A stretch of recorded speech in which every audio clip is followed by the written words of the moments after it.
Hey everyone, it's Melissa. Today's video is favorites. I haven't done one since February, so I thought it was about time to, and I guess that's all I need to say. I guess I'll just get right into it. So I've got some makeup, I've got some like movies and TV stuff, and I've got some household stuff and things like that, a little bit of food. So anyway, here goes. The first one is, I'm in a mood today. The first one is from Estee Lauder, the little black primer. I put it underneath my bottom lashes. It creates a barrier and keeps my mascara from smearing underneath there when I put it on my, the lashes on top of my bottom lashes and my top lashes. It just really keeps it from smearing. So I really like this. I just brush it right underneath there and then put my mascara on top. So really like it. The next one is this highlighter from Wet n Wild. It is the highlighting powder, Mega Glow highlighting powder in the color Blossom Glow. Man, it's gorgeous.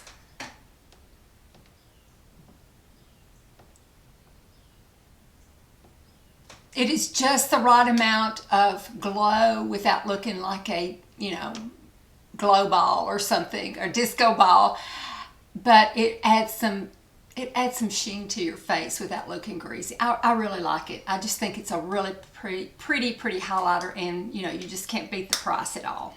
The next one I heard about from my friend Mary Glitzy Fritzy. I love the way she does her eyebrows, and I will try to find her eyebrow video and link it below. But she uses the Benefit Benefit Brow Setter to kind of brush them up and get them to stay. And it just looks, I've just really liked using this a lot because it's made my eyebrows look fuller, and I've been able to make them look a little bit thicker than what they actually are.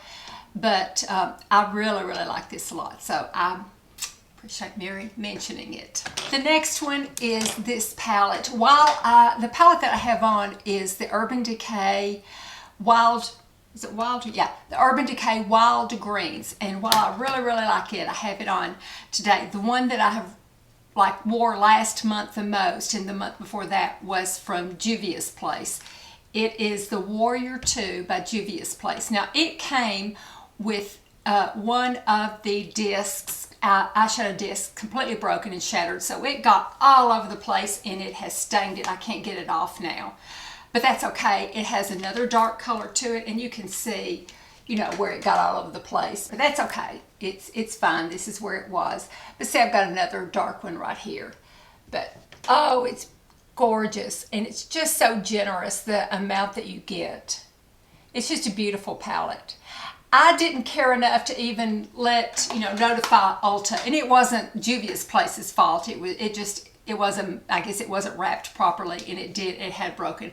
I could have sent it back, but that color wasn't important enough for me to do that. It was the other colors I was interested in. Again, an absolutely stunning palette.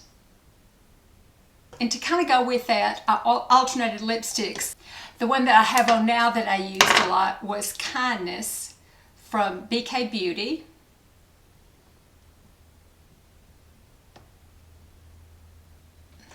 It's kind of a peachy pink that does go with it, even though that other one has so much orange in it. And I also used this one. It's from Loreal. It's the Intense Nudes, and this one is 178 New Excessif. Let me show you it. It's got more orange to it. It's just a beautiful color. It's this one down here.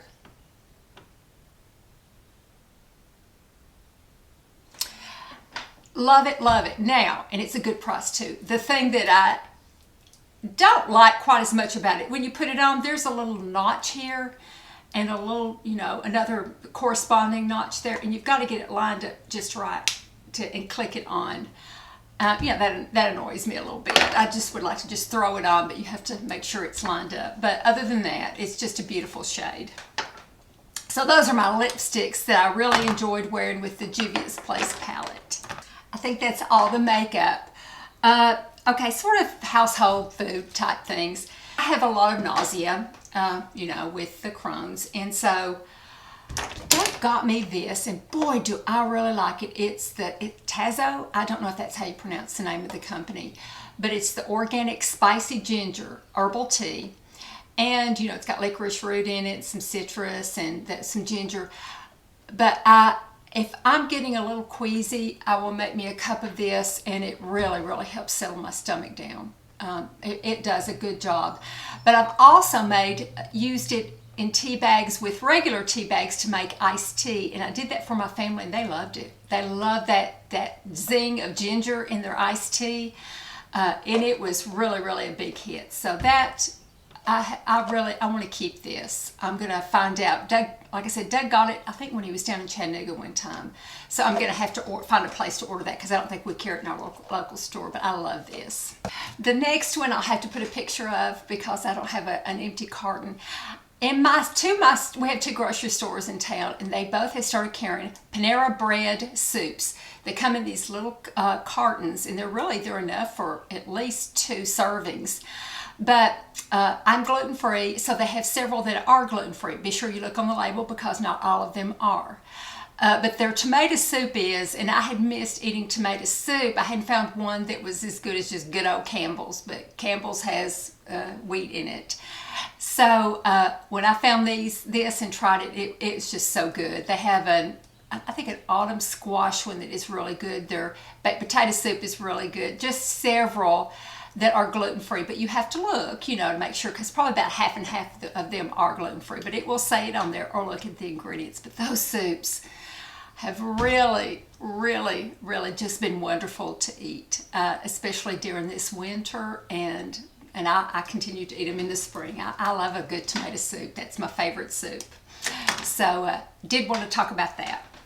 The next thing is my steam mop. I asked Kristen, I ended up getting a different kind from Kristen, but I asked Kristen, you know, she had said she had gotten her a steam mop and she loved it. So I thought, I just noticed my floors I thought could be cleaner. And I'm a pretty clean person, I have to say. I clean very regularly, and I sweep my floor in my kitchen every night with my little, I have a little cordless vacuum that I get out, and then I do my regular vacuuming, you know, once a week. But every day I get my kitchen area with my little cordless vac, and you know, I very mop and scrub, you know, really hard. But when I got a steam mop, oh my goodness, I will insert a picture of it. We got one from Bissell. Doug had spread that the Bissell ones were really good, so we got that one. I mean, already, it's going to take several rounds of it, you know, me working on it to get all the grime that was still left behind that I thought I had gotten. And I mean, I would, you know, really mop hard. Nah, this is mopping. This is what gets it off. And we have just been both so pleased with that. Doug says he goes in the bathroom and he just looks at the tile. You know, he's just so tickled at how clean it has gotten him. So that was a big hit this past month for us, was that steam mop from Bissell. So there's 2 shows for all you people that are my age that were Beatles fans. The first one is one called Good Old Frida, and that was on, you know, I didn't write it down, but I'm thinking it was on Netflix, but I'm not sure. I will list it down here. I'm sorry, I looked up the rest of them. I forgot to look that one up. Good Old Frida. So Frida was the secretary of the Beatles. And then she was from the very beginning when they were starting in the Cavern Club before they got big, when Brian Epstein first took them over, until the very end when they broke up. She was their secretary. And she was the liaison between the group and their parents. So she was very, very good friends with their parents. She was the liaison between the public and the Beatles. She was the liaison between the Beatles and Brian. She was so important to them. She saw them daily. She knew their secrets. She kept their secrets. She knew when they cheated on their wives. She knew when they did this. She knew when they took drugs. She knew when they were breaking down. She knew who they were. She knew everything, and she kept their secrets. And after they broke up, she just went and got another secretarial job. She didn't cash in on it or anything. She put all the memorabilia she had up in the attic. And so during this special, she goes up in the attic and gets it out for the first time. And, you know, she kind of starts crying a little bit. Well, of course, then I started crying. Oh, it's so good. It is so good. She is just charming and such a joy. And she just tells so many touching stories about, she calls Ringo Richie, because that's what his mom called him, about, you know, taking something over to Richie's mom to make sure Richie sleeps on this pillowcase because one of the fans wants it. Okay, I'll make sure Richie does. And Ringo brings it a few days later. You know, she just was so important to them. So if you're a Beatles fan, you need to watch that. Good Old Frida. The second one is Get Back. That is the Let It Be tapes. If you saw Let It Be back in the day, this is nothing like it. This is the complete tapes that they didn't take and, you know, redo in a specific way. This is what was really going on. And you just see a group of talented young men failing, succeeding, arguing, loving each other, getting along, not getting along, quitting, joining back up again. You see the beginning of the end, but you see a very special group of young men. And it was wonderful. My son and my son-in-law both watched it, and they were like, yeah, we're Beatles fans. And they said, oh, we had no idea how talented they were. You know, just sitting there and watching Paul Get Back at the piano, you know, was fascinating. You know, Johnny was who thought he was a loner. Johnny went to Pennsylvania. Johnny went to, no, Johnny's not right. Pennsylvania's, Johnny went to Arizona. What's a place in Arizona? Johnny went to Tucson, Arizona. Johnny, no, that's not right. Jojo, you know, and it just goes on like that, and you can see him writing it. And they said, we had no idea what talent these people were, you know, how talented. So I kind of went on about that a little bit, but both of those were extreme favorites for us. The next one was called Made You Look. It was from Netflix. It was very interesting. It was an art scam. It was an art company that were buying Picassos and all these, you know, real famous, especially modern art paintings, but Jackson Pollock, and selling them on to millionaires that were putting them in their homes and stuff, but they were fake. So it's very interesting to see how they were made fake, who was duped and who wasn't duped, and what all happened with that. So that's called Made You Look, a true story about fake art. That was the complete name. So we enjoyed that a lot. The docu-series, The Thing About Pam, starring Renee Zellweger, or why can't I remember her name? I don't know. I apologize. But that was, of course, the Dateline story that they turned into a podcast that they made into a docu-series. And oh, she did such a good job playing Pam. Really enjoyed it. And then after the series was over with, they had an extra hour or 2 hour show about the real people and talking to them about what happened to Pam, and showing her and showing some of the testimony of the real Pam. That was very interesting too. So very much one we enjoyed. And that one was on NBC, and we still have it recorded, but I don't know if they're still showing it on NBC, or if you can get it from, you know, a download, or if you can get it from Peacock. The next one is called Love, Honor, Betray. And it's investigation discovery. Oh my goodness. This was fascinating. This is people that are married to people that do things that the spouses had no idea they did. Like one woman, she got a phone call from her husband, and, well, come get me. I'm in jail. What'd you do? Well, you know all those bank robberies? Yeah. Well, it was me. It was stuff like that they're like these horrible or notorious people or infamous people, and the spouses had no idea they were married, you know, that was their spouse. So that was really good. We really enjoyed that. There was several stories on that. And it's called Love, Honor, Betray. The next one was Richard III, The King in the Car Park. This was several years old, and I remembered when it had happened. I saw it on True Royal TV, or Royalty TV. It's an app that I have that I think you get through Amazon that you can download.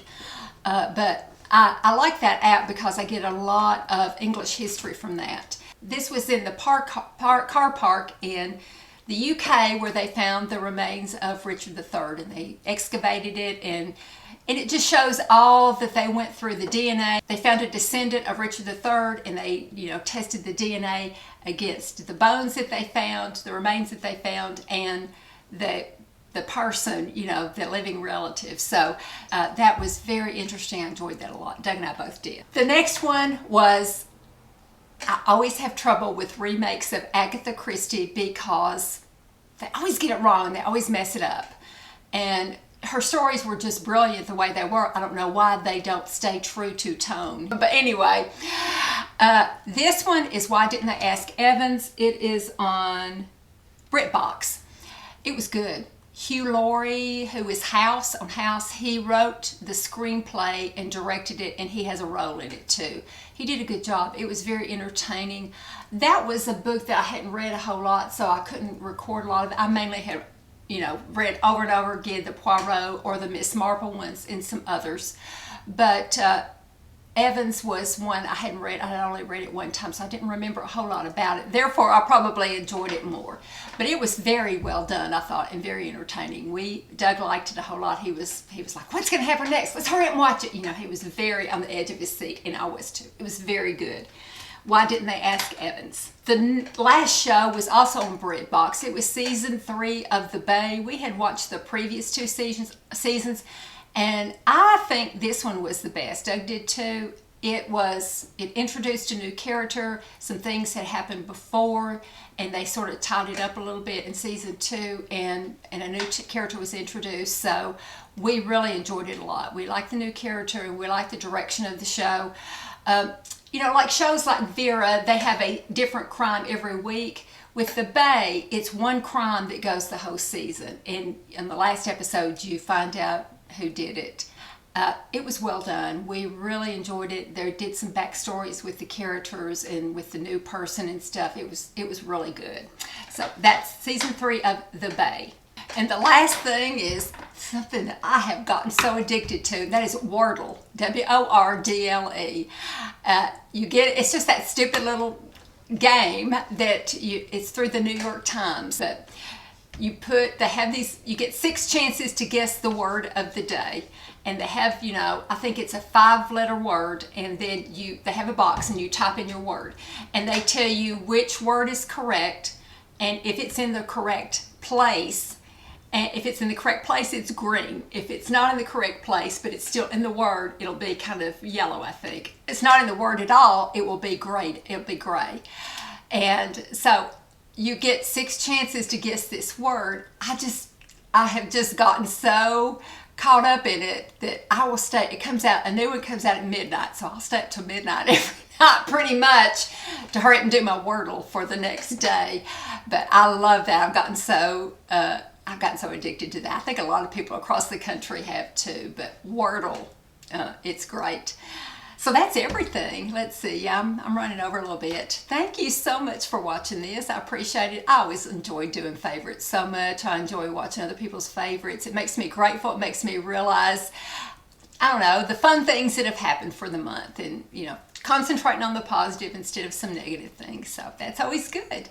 Thank you for watching. Take care. Love you all. I appreciate it, and see you in a couple of days. Bye-bye.